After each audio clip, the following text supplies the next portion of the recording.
Hi, everyone, and welcome to Lurking for Legends, a live video cast where we talk with people from all walks of the publishing industry. I'm Christy Stratus, historical suspense and historical fantasy author, and my awesome co-hosts are epic fantasy author Richard H. Stevens and sci-fi Hello. author David M. Kelly. Right. Lurking for Legends is an interactive broadcast, so we encourage you to chime in with any questions you may have for our guest who's going to enter soon, or comments on anything you hear in the show. And tonight is really exciting because we have a repeat guest, and so we're going to do a live read, and you just know it's going to be great. So let's just talk a little bit about what is going on with us before we talk to our guests. So what have you been up to the past week, Richard? I just want to let everyone know that this is episode number 98, which means that we are 2 away from 100. And 100, we have a very special live read going on. The importance of being earnest. I said that right tonight. Yes. I've been practicing that all day for my big debut. So we'll be doing that on the 100th episode on February 7th. We're all excited about doing that. And that's going to be a special read with a couple special guest authors that we're going to bring in as well. And as far as I'm concerned, I'm actually doing something that I don't normally do. I hear people do it all the time, other authors, where they just write chapters all over the place willy-nilly, and then they bring them all into the timeline and string them together. I always write chronologically from A to Z. And today on my way home, I was walking for about 40 minutes, and I had this amazing idea. And I figured, okay, well, I got to remember when I get home, and I'll just put in bullet points. And I'm thinking, that's an actual chapter. It's going to happen a little bit later on, but why not just write it while it's fresh in my mind? So I've actually written a chapter farther on in the book that I'll just insert when that time comes. So that's something new for me. Being a pantser, I generally don't do stuff like that. But other than that, there's really nothing new in my world. I'm just writing When Legends Rise, book 4 in the haiku. That's great. How about you, Dave? What for me this week has been very mixed. So yesterday I sent book 3 of the Logan's World series to my external editor. So yay! And today I saw some rather unfortunate comments about one of my books. So there you go. But yeah, so the good news is that Logan's kind of like definitely getting closer and closer and closer, and so it's gone to my external editor, winging its way all the way to Bonnie, Scotland, and I eagerly anticipate all of the red ink when it comes back. That makes you a good client. Anybody who is willing to accept the red ink. Well, it's sort of. Marginally. It's a necessary evil, let's say. Yeah, absolutely. That's fair enough. How about you, Christy? What's new in Christy's stratosphere? Well, I had another episode of Corrupted Magic go live, which is on Kindle Noah and on Patreon. Yay! You're just rocking that. Yeah. So this one is episode 27, and it's called Into the Lion's Den. Ooh. And this one, Dark Acts not having all of their people with them, so Dark Acts and company get to Grimoire Assassin's house, and they realize that they are definitely in a lot more trouble than they thought they were going to be. They did a certain amount of planning and strategizing, and they're already finding that just from outside the house that things are kind of a mess. So this is where it gets started. We really start heading into the climax now. Super exciting. Awesome. And on the other hand, in terms of drafting, I finished writing and editing episode 32. And wow. Yeah. So that I'm really excited because also with episode 32, I just passed 80,000 words, which is going to be my longest book yet. Good so for me, that's really exciting. Congratulations. Yes. Thank you. So yeah, that's my news. And I'm like all excited about it. I'm like awake all the time now. Sleep at all. So now that we talked all about everything that's going on with us, we're going to bring in our guest, and that is Konn Lavery. He is the author of all things dark, including but not limited to horror, thriller, and sci-fi, among other genres. So welcome to the show, Konn. Welcome back. Welcome, Konn. Yeah, thanks everyone. I'm glad to be back. Yeah, it's great to have you here, and we love talking to you last time. And this time we're gonna, Hmm. see what's new with you. And we're also gonna do a live read. I'm so really looking forward to that. I have one. Yes. So, for anyone who did not happen to tune in last time, can you tell us a little bit about yourself, and then we'll delve right into the things that are going on that are new. Yeah. I'm Konn Lavery, a Canadian author and graphic designer. Recently moved to Vancouver, which is a fun city. Yeah, freelance designer. So been doing that for 8 years, and I write dark fantasy and horror. It ranges, yeah, from cosmic horror to like urban fantasy to more like swords and sorcery, and trickle in artwork in there as well with the graphic design background.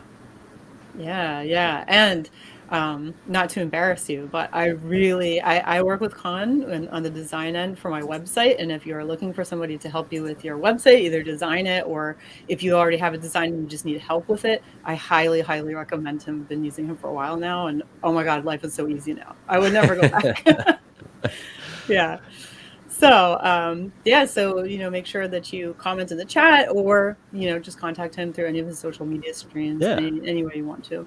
So, yeah, so we have some real big stuff going on with you, right? There's just so much going on. Really, it's hard to even choose something to talk about, but the mental damnation series is Yes. something that we want to discuss for sure. Tell us a little bit about that and what's going on with it.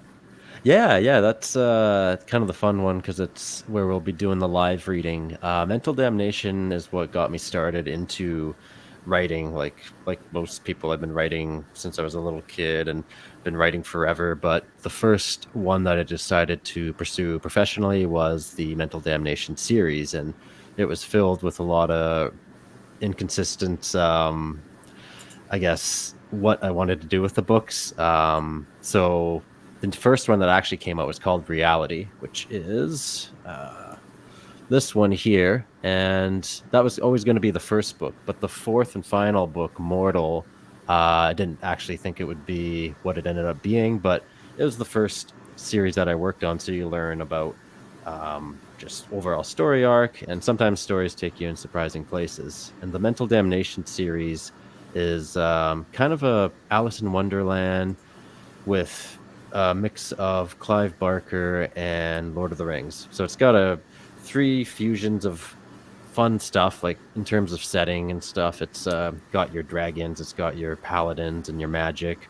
The main characters are a reptilian race, and the main character, Krista, she ends up getting this brain disease called mental damnation that plummets her into the afterlife, where a corrupt god wants her blood to basically break free. So she's kind of getting visions of hell while being captured by the humans, and her reptile friends are trying to rescue her. So there's a bunch of plots going on. Thus, it needed 4 books. Yeah. Sounds like a lot of great stuff in there. Really cool. Yeah. I And that's mentioned kind of off air that I loved your website. I love the timeline you have on there and all the books and how they fit in there. And I'm going to steal that idea, and I got your permission off air to do that. But yeah. so you're saying the first 4 books, or at least the first book in that Mental Damnation series, is the first one you wrote. But I see at the very end of your timeline, you have a book called Into the Macrocosm. I'm probably saying that wrong, but is that the last book? Is that like the penultimate book of your whole timeline, and it's already written? And when did that come into play? Because you call the whole universe now your macrocosm. Yeah. The macrocosms, the name actually didn't come about until 2020. And even way back, like a good 15 years when I started with Mental Damnation, I always knew I wanted to build a superverse that contained all the stories I wrote. So starting in the fantasy world, getting to modern times, maybe get to sci-fi at some point in my life. But then, the Into the Macrocosm is actually a short story collection with kind of a returning Cheshire Cat type character who's in Mental Damnation, and he kind of guides the reader through these short stories that explore the macrocosm in throughout the entire timeline. So I was put at the end of the timeline because it's kind of disconnected from the rest of the universe, because it jumps between the past, present, and future. And the name didn't come about for a long time. I thought I was going to call it like Dark World or something, but I think Universal used that for their thing. It's like, I can do better. So did some research, and macrocosm's actually just a term which is the opposite of microcosm. So I was like, oh, well, it's big, so covers everything. Yeah, absolutely. That's a great name. And when you said the Cheshire Cat type character, I think you just won over a lot of people right there. Everyone loves Oh, good. cats. I know when I do social media posts, if I put the cat in, I get so many likes. But Yep. just put me in it. I'll scroll on. So put a cat in there. I think that's the secret to writing a successful book. It is. Yeah. So I noticed in your biocon, you mentioned that your work is part of a collection at the Edmonton Public Library. Yes. That sounds incredibly exciting. Could you maybe tell us a little bit about that? Yeah. Edmonton is where I'm from, and where I started doing a lot of the writing. Pre 2020, I did a lot more in-person events with conventions, talks at schools, and bookstores, and the library. So the Edmonton's got a great library, and it's been known for like its kind of innovative way of doing things.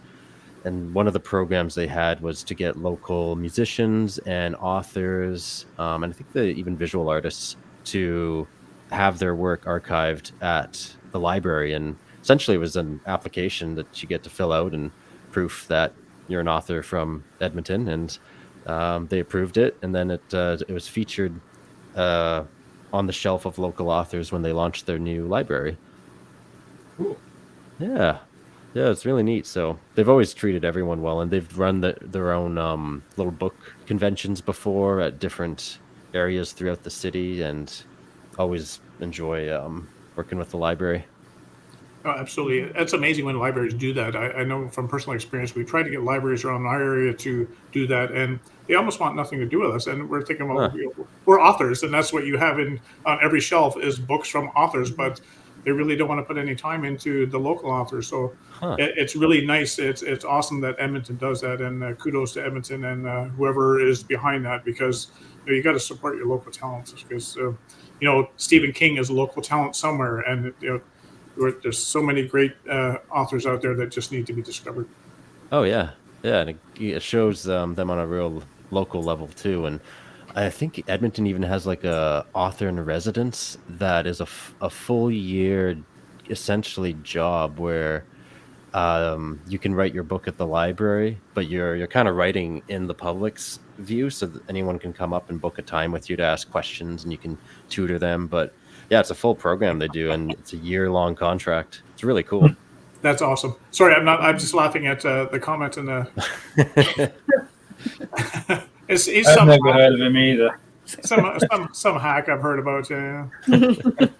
I was saying last week that Stephen King has more. The one book I looked at, just for reference, I didn't even know the name of it. It wasn't one of those famous ones. He has more 1-star reviews than I have reviews total for all 14 of my books. That's how popular he is. And that's not saying, he's got so many 5-star reviews too, but I was just trying to make a point that even Stephen King, not everybody likes him. So, yep. But yeah. So I think Stephen King, I think we might know who he is. Maybe. Heard of him. Stephen King, and you write horror. Has he influenced you at all? Yeah, he has. Yeah. Of course, like him, Clive Barker, and then obviously like H.P. Lovecraft, Edgar Allan Poe. So like, yeah, a lot of them. Kind of all the classics. Yeah. I feel like Poe is an inspiration to a lot of people, even not horror, just his storytelling, Yeah. Yeah, he's just got this classic way. I think we started reading him too early, honestly, in school. Like The Pit and the Pendulum was like terrifying. What is happening? But it's still, you read it through school because it's a classic, and somehow he seems to translate across for everyone, or most people, I guess I should say. Most people, just because of the way he tells his stories, which is pretty cool. You can't say that about everybody, for sure. No, that's true. He also does horror and dark fantasy as well. So yes, yeah. So you're almost like the modern day Stephen King. Maybe, yeah, that'd be nice. So speaking of which, I think we should jump into your story now, just to get it underway. But before we actually get into the live read itself, we're going to have you set it up in the background. and I'm going to just go off screen myself for a bit because I need to get into costume here. But so it's we'll let you set it up, and we'll come back.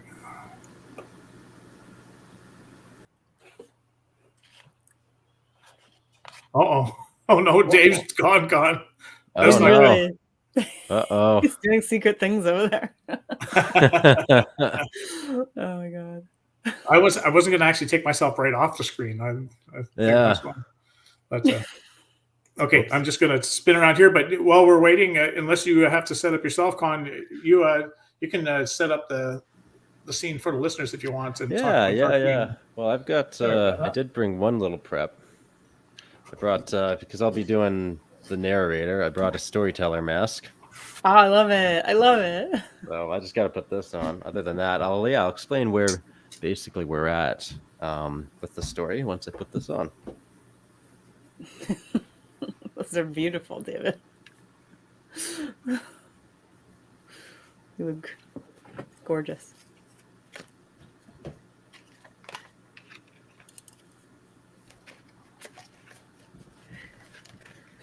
There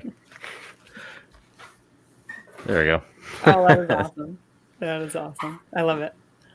Just got to get the audio right. Close enough. No idea what street scum lizard looks like. Yeah, so yeah. Don't forget the scum part. Yeah. We're reading from the book called Mental Damnation Mortal, and it's the 4th novel in the series, but don't worry about if not knowing the story, because it's kind of a standalone scene that seemed to put together a good amount of characters and tension between the different factions. Those are great costumes. Yeah, they're so basically as mentioned, like the main characters are reptilian race known as Vaselids, and the particular scene we're looking at are some supporting characters that are trying to rescue the protagonist Krista. So we've got Dragust, Alliston, and Darkwing. David is playing Darkwing, Krista is playing Alliston, and Richard is playing Dragust.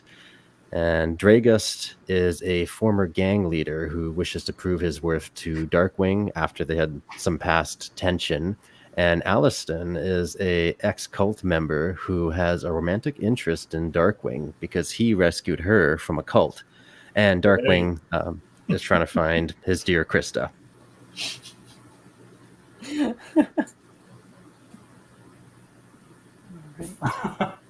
Is that tail part of your costume? Oh. Aw. Yeah, that's the cat. Sorry about that. She wants a roll. Yeah, she'll probably try and come back at some point here.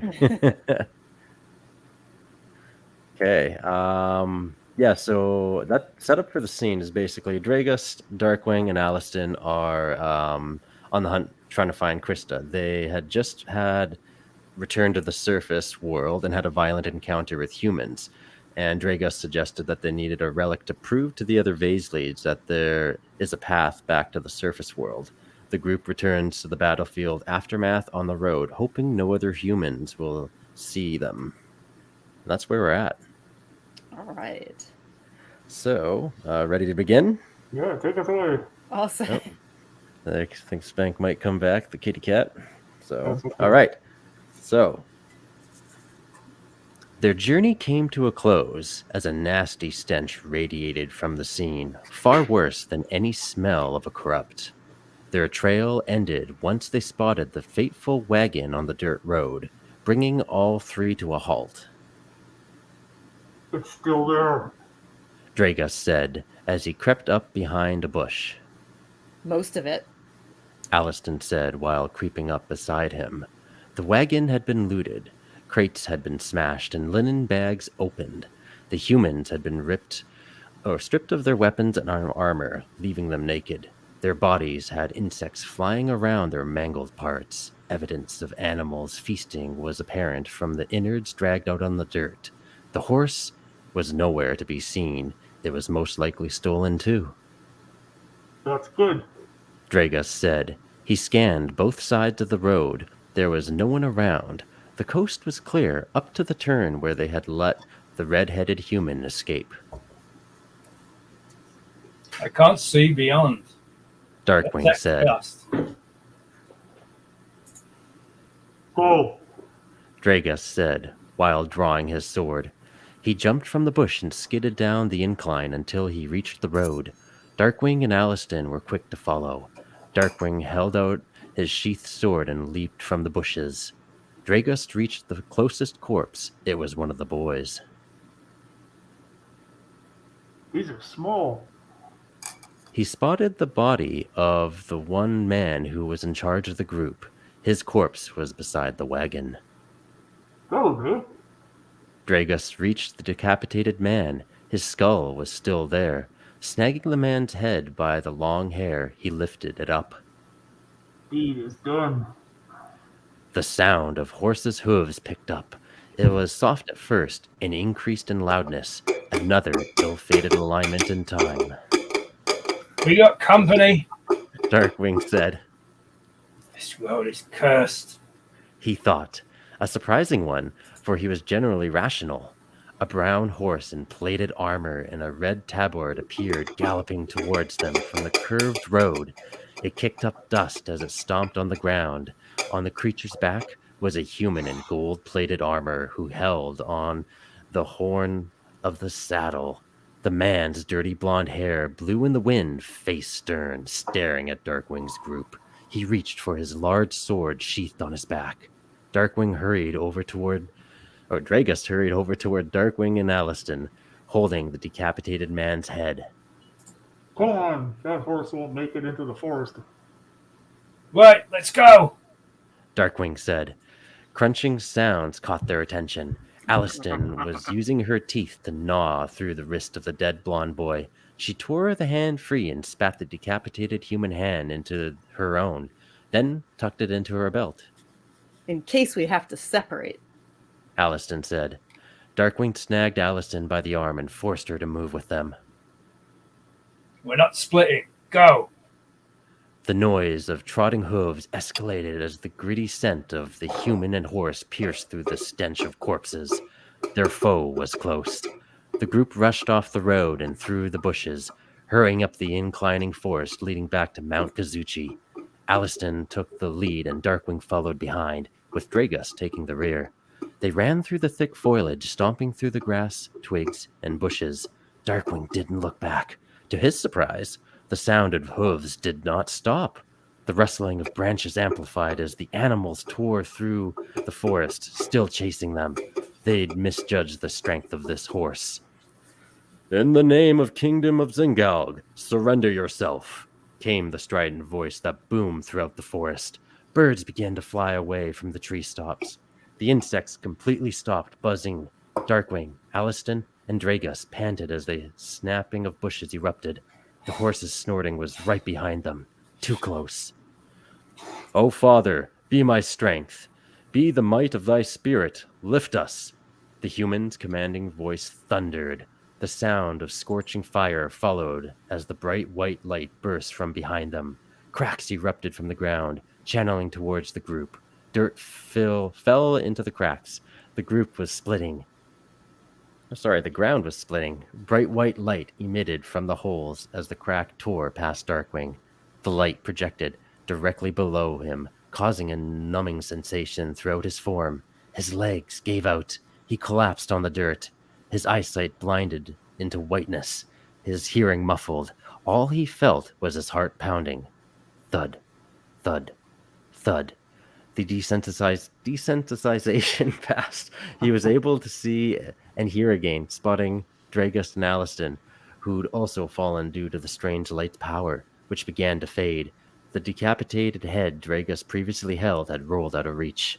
The human was about 40 paces away. The cracked earthen light originated from the sword he'd tossed, which pierced in the ground in front of him. His horse sneered as he brought it to a halt. He dismounted his steed and pulled the blade from the ground, charging towards the group in one fluid movement.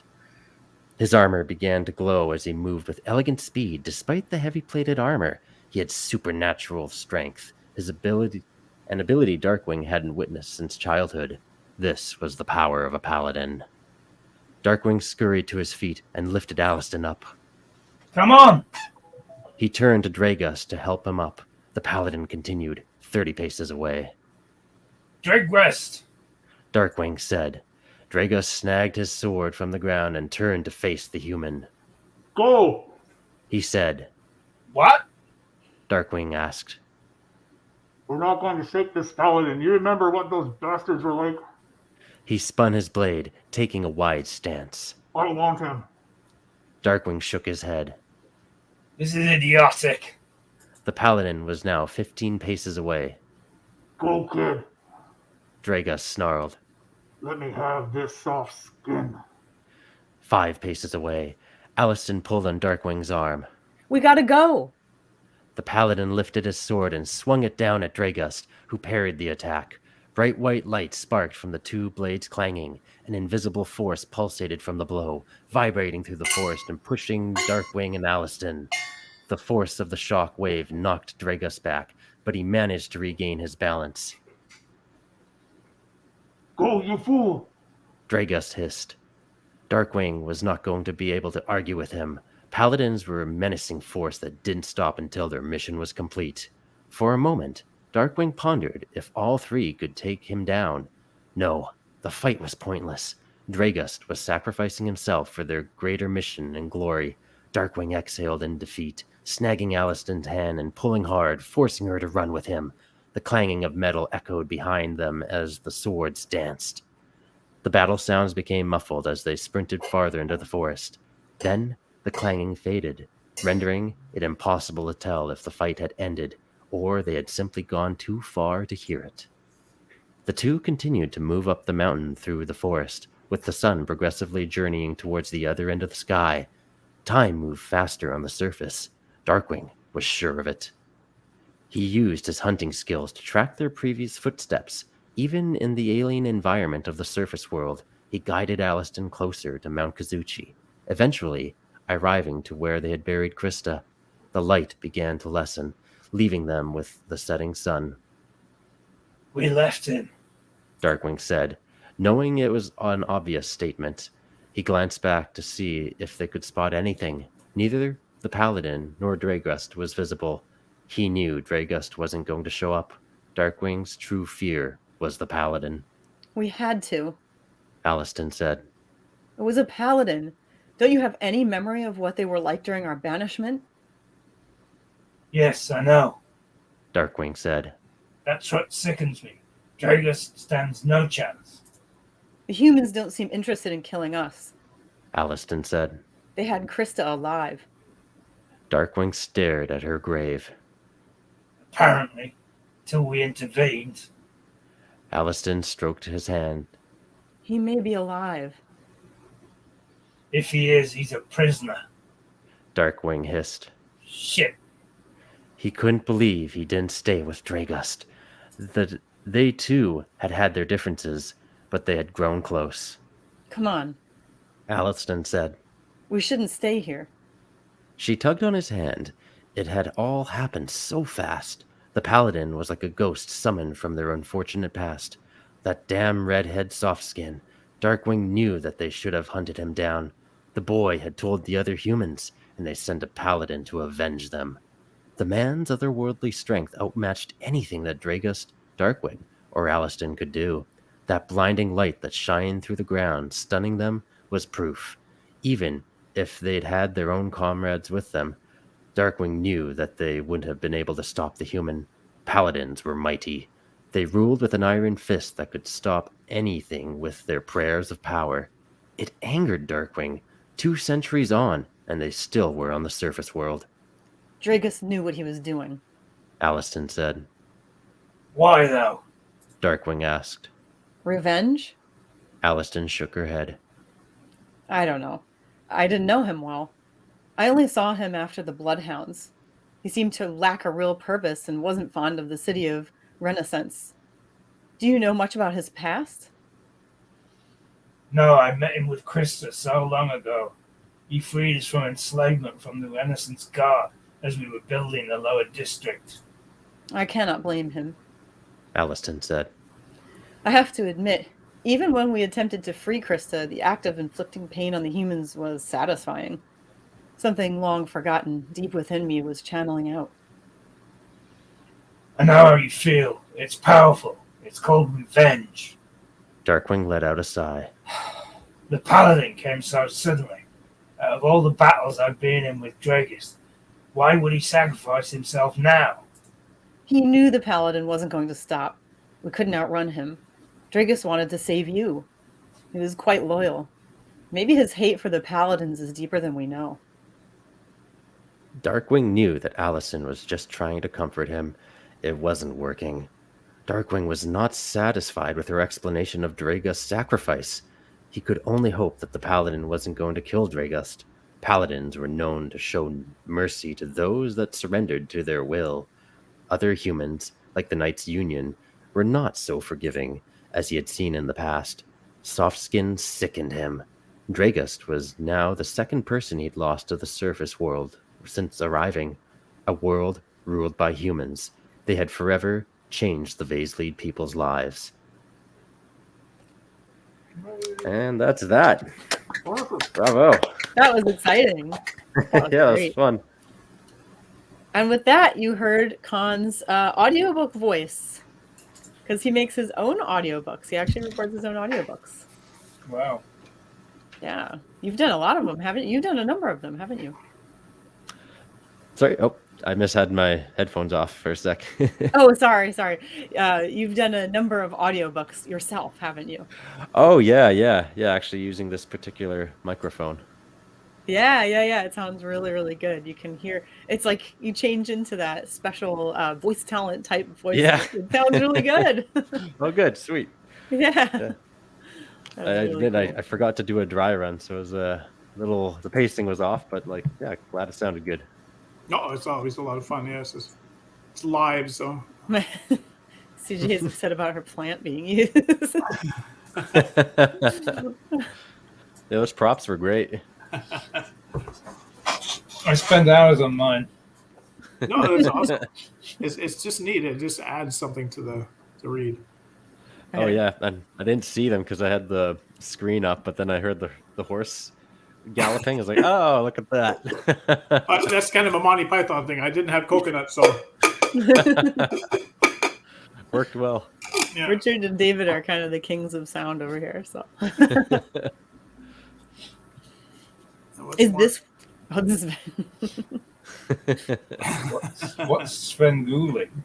Oh, yeah, I had that with that helmet on that pushed my mask right up against my face, so it's hard to talk in there. Yeah. So, Konn, is this one that we just read an audiobook? No, I haven't converted the Mental Damnation series into an audiobook. At some point I should. It's a big task because they're longer than some of the other books I converted into audio. So it's yeah, I'll get to it. It's just on the forever task list. Yeah, I was wondering, recording an audiobook is like you said, it's a big task. So, and longer the book, the longer the task. So I wondered, since you've already done a number of them, how do you stop writing during that time, or are you able to somewhat write? How do you balance your time with that?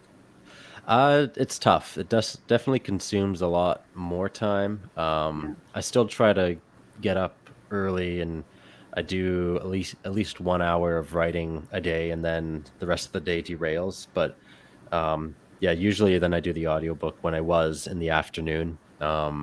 It was much easier during the pandemic because we weren't going out as much and I had some spare time.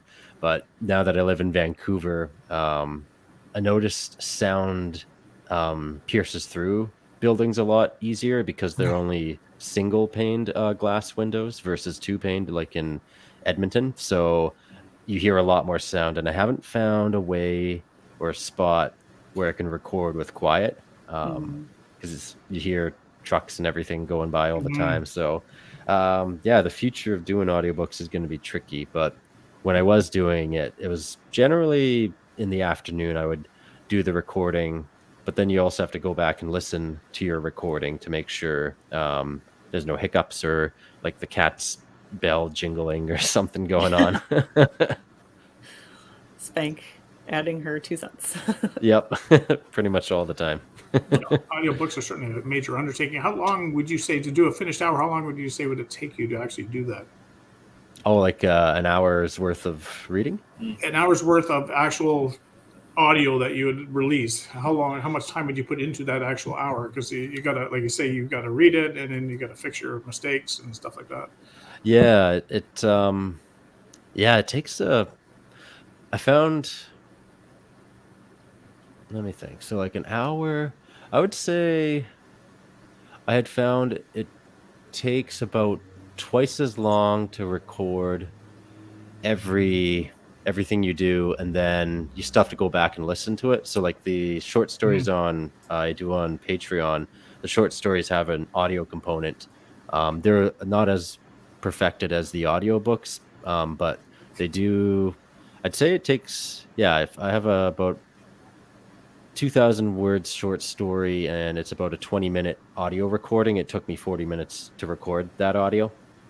And then thankfully I do dabble in music, so I have in all the audiobooks a lot of background sounds, even similar like effects as well, to make like when someone's screaming or footsteps are running around, and a bunch of fun synth sounds and low bass guitar to set up the mood. So it's a whole kind of audio experience. But yeah, and a full hour of finished recording would probably, I'd say, 3 hours for every hour. Yeah, that seems typical with people I talk to. I love the fact that you have the sound effects in there. Like I've got audiobooks and we don't have sound effects in there. It's just we have the narrator narrating, and I'm thinking it's a huge production to actually get like you listen to Star Wars audiobooks and you got the lasers and everything else going on. Obviously they have the budget for it, but it's certainly an undertaking for sure.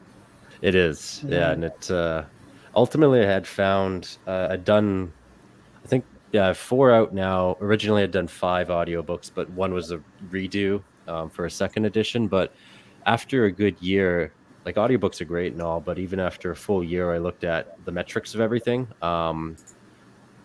They did well and they sold, but I found new books was still driving more traffic or like people for revenue, and pulling in new fans. So I found just we only have so much time in the day. My time is better off trying to write a new book rather than going back and recording old ones. No, absolutely. I find the same thing with audiobooks too. I don't make a lot of sales on them because, I'm not Stephen King, like we are talking about him earlier. So people aren't going on to Audible or Findaway or wherever and looking for Richard H. Stevens. They're looking for authors that they know. So it's very rare someone stumbles across mine. I've sold hundreds and hundreds of copies of them, but you don't make a lot, especially when you're sharing revenues with the narrator. You being your own narrator, you actually get all yours, which is nice. Or I could pay per finished hour, and I've done that too. And I don't know if I'll ever get that money back. They're very expensive. The narrators deserve the money to make, but for a small author like me, anyway, doesn't make financial sense at the moment. It doesn't. Yeah, totally. And I have some sites too, like again, like some of the larger authors that can that have a publisher that can handle that too. There's sites like Chirp or other ones where they frequently do sales. So it's you see less revenue when like Chirp will do a sale for an audiobook, so it goes down to like $2.99 instead of the regular $20 or $25. Right. Yeah. That's a different world. Yeah. I don't know if I have this right. I know somebody said this and I keep thinking it was you, but I could be wrong. It was a while ago. Something like if the book that you want to turn into an audiobook is older and it's not selling, an audiobook isn't going to make it sell, or the audiobook isn't necessarily going to start selling on its own. I think that was you. Did I get that right? That was Yeah. That's pretty much what you were saying, right? Yeah. I remembered that because I was going to start doing that with some of my older works. And then I was like, that actually makes a lot of sense, especially for, anybody who's like a smaller author, an indie author, or anything like that, where it's not the same as, we keep talking about bigger authors, big traditionally published authors who everyone knows their name. It doesn't matter when they release, whatever they're going to release. Everybody's looking for it anyway. But with us, they're not necessarily looking for it. They've probably already read it anyway, right? So I did remember that, and you probably saved me a lot of money by by saying that. Yeah, good.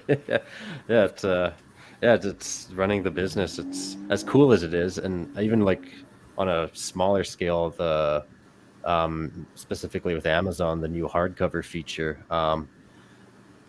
Most of the time, people still just buy the paperback, so I Right. haven't even bothered converting a lot of the others into hardcover because, like, where's my time better off going? Well, the Amazon hardcover page count won't allow me to print mine. Oh, no There's a way. limit, right? Yeah, Yeah, there's and it's a small limit. It's like if you write anything even like remotely like Brandon Sanderson, you're not printing hardcover on Amazon unless they've changed it lately. I know when I first looked into it to do my High Cliff Guardian series, they're over 600 pages. I can't print them in hardcover, which is odd. Wow. Yeah. Yeah. I think they have an 840 page soft cover limit because I did large print. Yeah. And I made everything 16-point font except for Rika's gift because it would have put it over 840 pages when you increase the font. So I had to make that a 15-point font. But I do have large print ones too, and I don't find I sell much of those either. Huh. Interesting. Yeah. I remember relatively recently, maybe it was a few months back. My time runs together. I have no idea when anything happened. But J.E. Taylor, who I believe is paranormal fantasy, had also she's transitioning everything into hardcover, and she's actually gone back and edited things out just to fit it into hardcover. Right? Yeah. Yeah. So I think it is still the case. Wow. Yeah. Maybe guessed by sorry, guest. I have a question. I don't know where guest came from. Do you think the same applies for events? I still consistently sell out my first novel. With like hardcovers or? I don't know what JD was referring to. It must have been something we were talking to earlier. She might mean like older books, like when you have older books. It's probably older books for sure. Yeah. Yeah, I do think events are totally different. But Konn, tell us what you think. Yeah, I think so too. Events are different. Like, like again, the first one of Mental Damnation originally came out in 2012, and it's still like a great seller. I think it really depends on the book, like, and where you're going to with conventions. But yeah, essentially the whole backlog can be new to someone. Yeah, there it is. New releases versus older books. Yeah. For audio, it seems in verse. It's so true. Yeah, you go to release a regular new book, and that's when people are buying it. But you go to release a new audio, and you kind of have to be careful of the timing. It seems like. Yes. Yeah, sure. I find when I do events, I sell any of my books. That there's no rhyme or reason to which ones I sell. Like my very first book, it sells probably not as good as the book, my newer books, but I'm promoting my newer books more when I'm talking to them. So I think that's the only reason they sell more. Yeah, I remember that was always a thing when I did conventions because you're trying to move that new stock. Well, it seems like my new stuff is chronologically before my older stuff, so I'm trying to get them in on chronologically timeline so they can move forward, and they'll eventually get to that book, hopefully, if they like it. But I'm trying to move the new stuff for sure. Yeah, of course. So that being said, Konn, I see we're just almost out of time here. I want to ask you what's next for Konn Lavery. Lavery? Yes, Lavery. Lavery. Yeah, Lavery. Lavery. I want to say Lavery. Konn Lavery. So what's next? What's the next thing you're going to do? And you do have a hard date for its release? Yeah, the next thing is kind of a dark urban fantasy that brings the whole macrocosm together, kind of like we were talking about before. The short story collections gives you a kind of overall scope of how the universe works, and there's a bunch of Easter eggs in all the books, but this new one is called Ashbourne, and it's in beta reader hands. I don't quite have a hard date yet. I'm aiming for the spring release. I'm hoping for like June, but I'm hoping to have more info in the coming months, which I'll be posting on my newsletter and on my website and social media. So you can always find out at konnlavery.com and sign up on the newsletter. And I'll be making a lot of noise on social media about it as the date starts to come. Yeah, and in the meantime, you do. Sorry, Richard. In the meantime, you do have a Patreon where you release short stories too, right?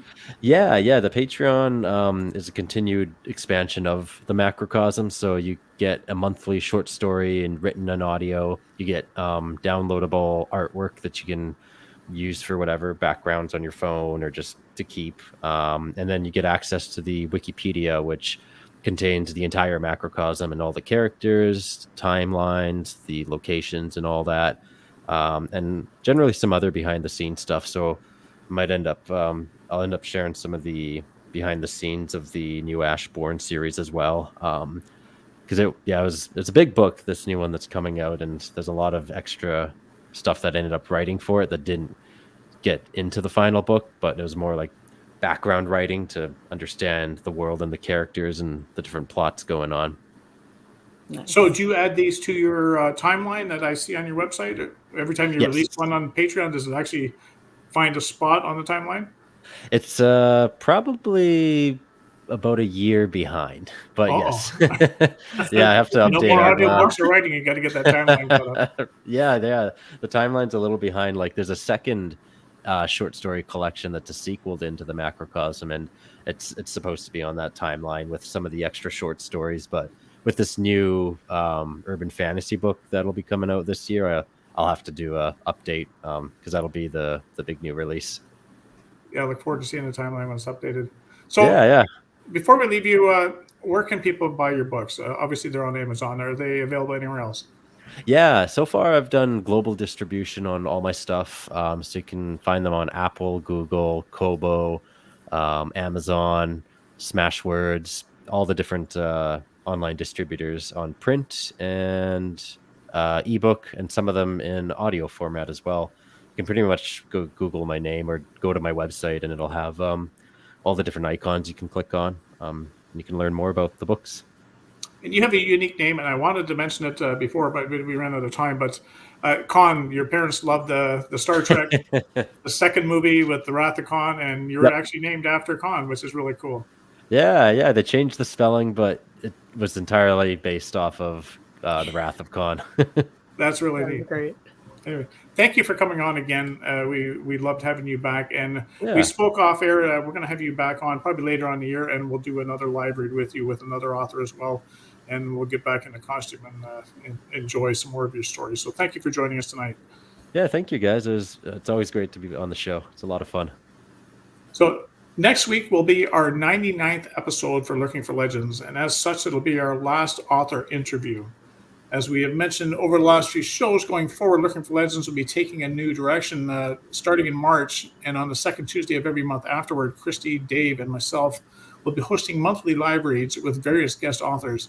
So we invite you to tune in next week to hear more about the special event we have planned for our 100th episode on February 7th. And our last formal guest will be science fiction author Warren A. Shepherd. Warren was 7 when he first realized the world didn't fit him quite right. 2 sizes too big or 2 sizes too small. He couldn't be sure. Having been transported from the streets of London, England to the streets of Toronto at such a young age left him with a profound sense of alienation, a boy with 1 foot in each world yet belonging in neither. And the experience made him a keen observer of the human condition. So tune in next week to discover exactly what that means. So for Christy, Dave, Konn, and myself, we hope that you all have an amazing week ahead. Thank you again, Konn. Yeah, thanks everyone. This was a lot of fun. Good night, everyone. Until we meet again, take good care.